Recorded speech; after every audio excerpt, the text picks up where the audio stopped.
Hey guys, welcome back to my YouTube channel Easy to Homeopath. Now today in this video we discuss life, health and disease according to Dr. Stuart Close.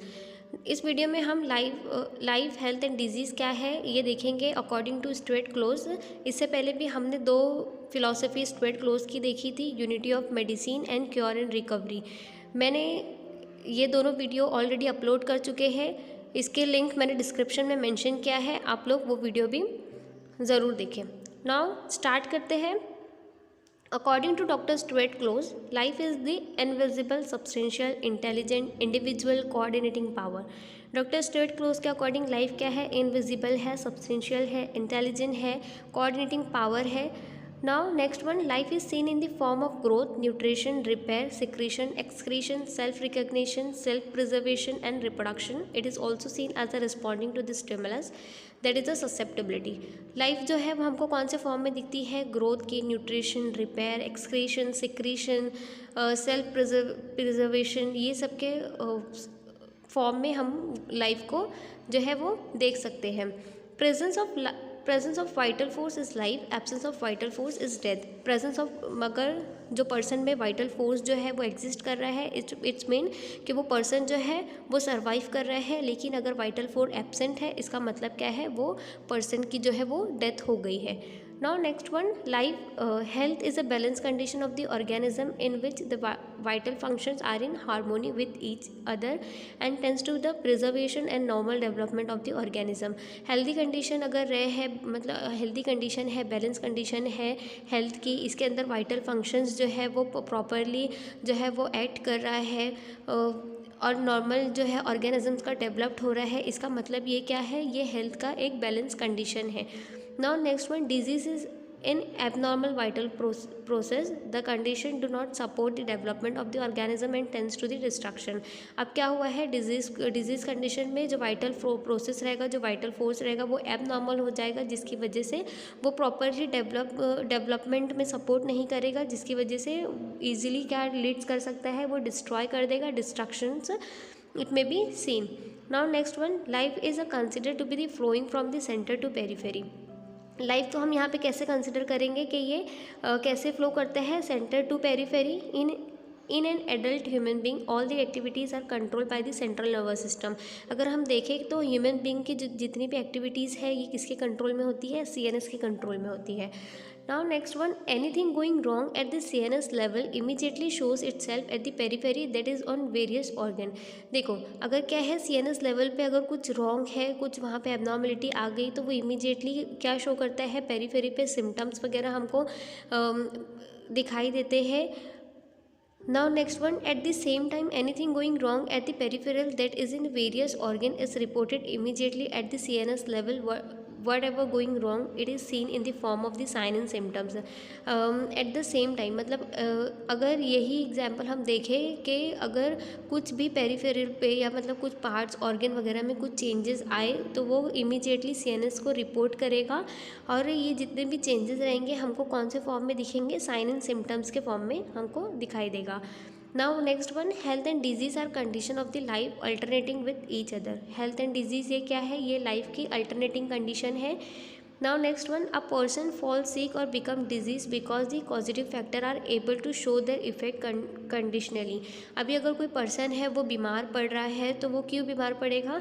क्योंकि कोई positive factors जो है वो उसके body में exist कर रहा है, और इसकी वजह से कुछ साइन एंड सिम्टम्स जो है वहाँ पे हमको दिखेगा। Now next one, that is the person falls sick only if the person is susceptible to the disease producing force. If the person is susceptible, the persons will respond to the disease producing force. This response is seen in the form of the sign and symptom. If that the person is not susceptible, person will not react to the stimulus, so that the person does not suffer. यहाँ क्या दिया है कि अगर कोई person है वो बीमार हो रहा है, तो क्यों हो रहा है? क्योंकि वहाँ पे जो डिजीज़ प्रोड्यूसिंग फोर्स है, जो डिजीज़ प्रोडक्ट है, वो स्टिमुलाई से पर्सन जो है वो इजीली ससेप्टेबल हो रहा है, और जब वो कोई पर्सन जो है किसी डिजीज़ प्रोड्यूसिंग फोर्स से ससेप्टेबल होगा तो वो किस फॉर्म में हमको दिखेगा, साइन एंड सिम्टम्स के फॉर्म में हमको दिखाई देगा। लेकिन अगर कोई पर्सन है उसको किसी भी चीज़ से, किसी भी डिजीज़ फोर्स से अगर जो है वो असर नहीं हुआ है तो वहाँ पे वो पर्सन जो है वो कोई भी डिजीज़ से सफ़र नहीं करेगा। Now next one, disease is consider to be a condition और स्टेट ऑफ लाइफ। डिजीज़ जो है ये एक कंडीशन है, ये स्टेट ऑफ लाइफ की।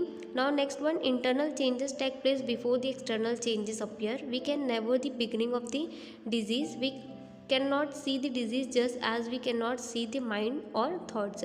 जो इंटरनल चेंजेस है वो पहले ही स्टार्ट हो जाते हैं, एक्सटर्नल चेंजेस से पहले। हम डिजीज़ प्रोसेस को स्टार्टिंग से नहीं देख सकते। डिजीज़ प्रोसेस मतलब डिजीज़ ऐसे ही है जैसे हम माइंड और थॉट्स को नहीं देख सकते, वैसे ही हम डिजीज़ को भी नहीं देख सकते।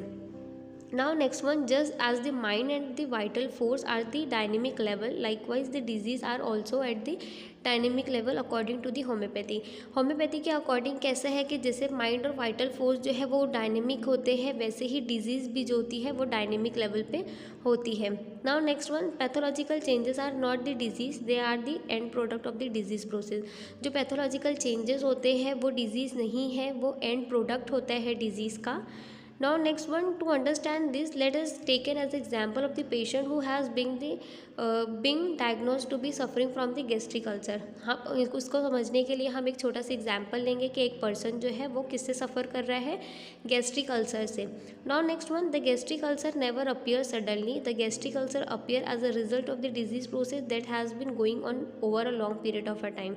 जो गैस्ट्रिक अल्सर है ये मतलब सडनली अपीयर नहीं हुआ है पर्सन को, गैस्ट्रिक अल्सर का प्रोसेस जो है वो पहले ही स्टार्ट हो गया है, बहुत ही काफ़ी लंबे समय तक जो गैस्ट्रिक अल्सर है ये एंड प्रोडक्ट है डिजीज़ का। Now next one, the patient has been suffering from the various symptoms before the appearance of gastric ulcer. The symptoms are burning in the stomach and the oesophagus, nausea, loss of appetite, sometime vomiting etcetera. देखो patient जो है वो सफ़र gastric ulcer होने से पहले patient कुछ ऐसे symptoms से सफ़र करता है जैसे कि बर्निंग इन द स्टमक, उसको पेट में जलन होती है, इसोफेगस में जलन होती है और उसको भूख नहीं लगेगी, नोशिया, वॉमिटिंग, कुछ ऐसे सिम्टम्स जो है वो पहले ही प्रोड्यूस करने लगता है। Now next one, the allopathic physician says that these symptoms are present because of hyperacidity। अब जो एलोपैथिक फिजिशियन है वो इन सिम्टम्स को क्या कंसिडर करेगा कि इसको हाइपर एसिडिटी की वजह से ये चीज़ हो रही है। The allopathic physician prescribe the antacid for this problem, the medication remove only the effect and effect of the disease process. अब एलोपैथिक फिजिशियन क्या करेगा, इसको हाइपर एसिडिटी कंसिडर करके एंटासिड प्रिस्क्राइब करेगा और इस वजह से ये सिर्फ और सिर्फ जो एंड इफेक्ट है, जो सिम्टम्स है, सिर्फ वो रिमूव होगा, ना कि cause. Now next one, without taking into the consideration of the cause. अब एलोपैथिक फिजिशियन मतलब क्या करता है, यहाँ पे कॉज को कंसिडर नहीं करता है और डायरेक्टली मेडिसिन जो है वो प्रिस्क्राइब कर देता है। Now next one, removing the end effect will give only temporary relief and not cure. जो एलोपैथिक फिजिशियंस होते हैं वो मेडिसिन प्रिस्क्राइब करते हैं जिसकी वजह से सिर्फ टेम्पररी रिलीफ होते हैं, वो सिर्फ सिम्टम्स को पैलिएट करेगा, ना कि डिजीज़ को क्योर कर रहा है। Now next one, in homeopathy physician should find out the root cause and remove it. Homeopathy physician क्या करता है, फाइंड आउट करता है कि इसका क्या कॉज है, इस क्या वो जड़ तक पहुंचता है कि किस वजह से ये चीज़ हुई है और फिर वो उसको रिमूव करेगा। That is he should find out why the patient is suffering from the hyper acidity in the first place. In this case, if the patient is suffering from the hyper acidity because of the constant worry, such homeopathic medicine should be given that have this is as its feature. अब यहाँ पे क्या दिया है कि homeopathy physician क्या करेगा, उसका कॉज फाइंड आउट करेगा कि क्यों पेशेंट जो है ये हाइपर एसिडिटी से सफ़र कर रहा है और फिर अगर उसको ये पता चलता है कि हाइपर एसिडिटी उसको कंटिन्यूस जो है वो टेंशन लेने से हो रही है तो वो होम्योपैथी मेडिसिन प्रिस्क्राइब करेगा उसके एलिमेंट्स को देखते हुए, उसके कॉज को देखते हुए। Now next one, on this is done the cause is remove and once the cause is remove the effect are automatically remove, the patient is cure. अब यहाँ पे क्या दिया है कि अगर जो कॉज है वो ही रिमूव हो गया तो जो पर्सन रहेगा वो अल्टीमेटली क्योर हो जाएगा। इसीलिए बोलते हैं कि जो होम्योपैथी मेडिसिन होती है वो डिजीज़ को जो है वो जड़ से ख़त्म करती है। Thanks for watching, subscribe to my channel.